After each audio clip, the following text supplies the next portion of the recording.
نحمده ونستعينه ونصلي على رسوله الكريم أما بعد باب إذا أراد بيع تمر بتمر خير منه.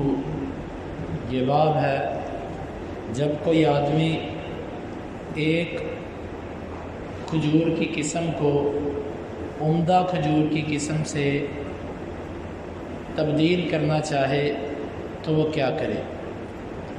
امام بخاری کہتے ہیں ہمیں بیان کیا قتیبہ نے مالک سے، عبد المجید بن سہیل بن عبد الرحمن سے، سعید ابن المسیب سے،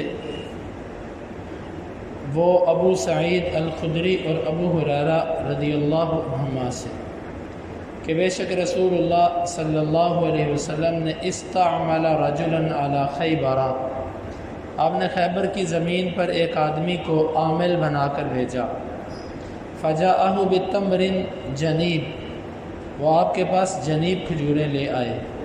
فقال رسول اللہ صلی اللہ علیہ وسلم اکل تمر خیبر ہکذا، کیا خیبر کی ساری کھجوریں اسی کوالٹی کی ہیں؟ قال لا، نہیں ایسے نہیں ہیں.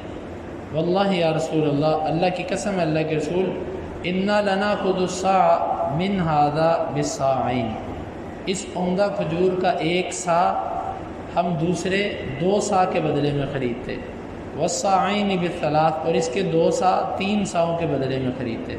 فقال رسول اللہ صلی اللہ علیہ وسلم لا تفعل، تو ایسا نہ کر، بع الجمع بالدراہم، ہلکی کھجوروں کو درہموں کے ساتھ بیچ، ثم ابتع بالدراہم جنیبا، پھر درہموں کے ساتھ تو جنیب خرید.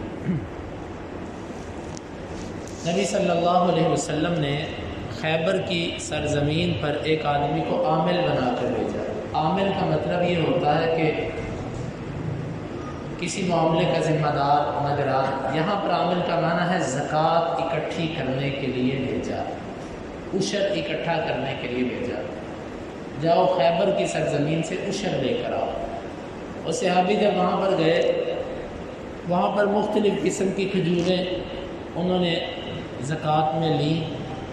پھر انہوں نے سوچا کہ میں نے مدینے جانا ہے تو میں اپنا وزن کچھ کم کروں، ردی کھجور میں اتنی اٹھا کے لے کے جاؤں گا، اس سے بہتر ہے کہ میں عمدہ کھجور خرید لوں جو وزن میں اس سے کم ہو جائے گی اور قیمت برابر ہوگی. انہوں نے یہ کیا کہ وہاں کی ایک عمدہ کھجور تھی جنیب کھجور، یہ کھجور خریدی. اور جو ہلکی کھجور تھی جمع، اس کھجور کو کیا کیا، 1 سا جنیب خریدتے، اس کے بدلے میں 2 سا ہلکی کھجور کے دے دیتے کہ میرا وزن کم ہوتا جائے.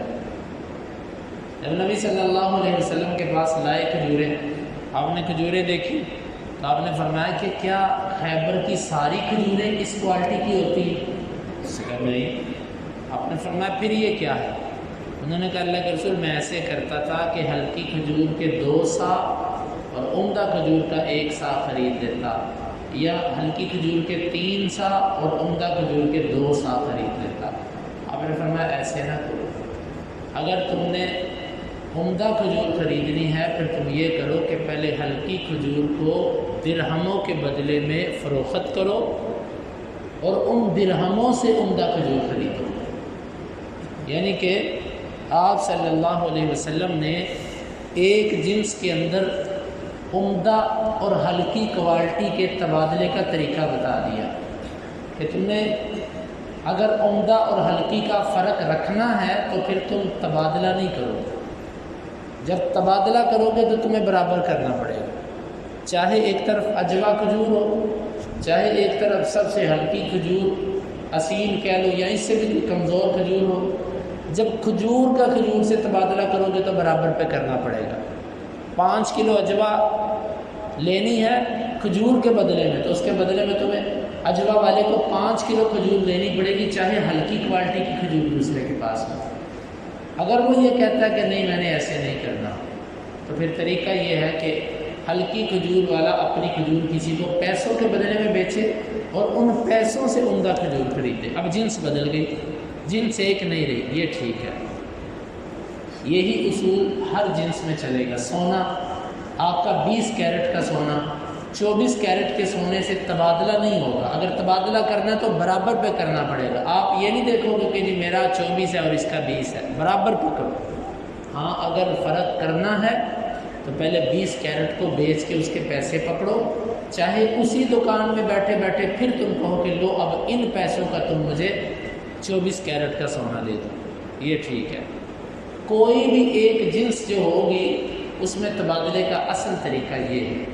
اور دوسری حدیث کے اندر آتا ہے کہ آپ نے فرمایا کہ یہ عین سود ہے، یہ ایک جنس کے اندر کمی بیشی کرنا یہ عین سود ہے۔ اب مارکیٹ کے اندر ایسا چلتا ہے، ایک کپڑے کی دکان ہے، عمدہ کپڑا اور ہلکا کپڑا، اس میں فرق کرنا یہ بالکل سود ہے۔ یعنی کہ ایک جنس دنیا کی کسی چیز کی ہو جائے اس میں فرق نہیں ہو سکتا جب تک جنسیں نہ بدلیں۔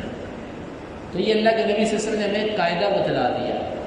اب اس پر کوئی اپنی عقل سے اعتراض کرے کہ جی فرق تو ہے نا، وہ اچھی کھجور ہے یہ ہلکی کھجور ہے، اسلام نے تو کوئی انصاف نہیں کیا کہ دونوں کو کہہ دیا کہ تم برابر کر۔ بھائی اسلام نے آپ کو متبادل دیا ہے، اسلام کہتا ہے تبادلہ نہ کرو، درہموں سے پہلے خرید و فروخت کرو پھر دوسری چیز کو خرید لو۔ تو اس میں اصل حکمت تو اللہ اور اس کے رسول کو معلوم ہے، لیکن بعض لوگوں نے، علماء کرام نے اپنی عقل سے حکمت کو بیان کرنے کی کوشش کی ہے۔ وہ یہ ہے کہ کھجور ہونے میں،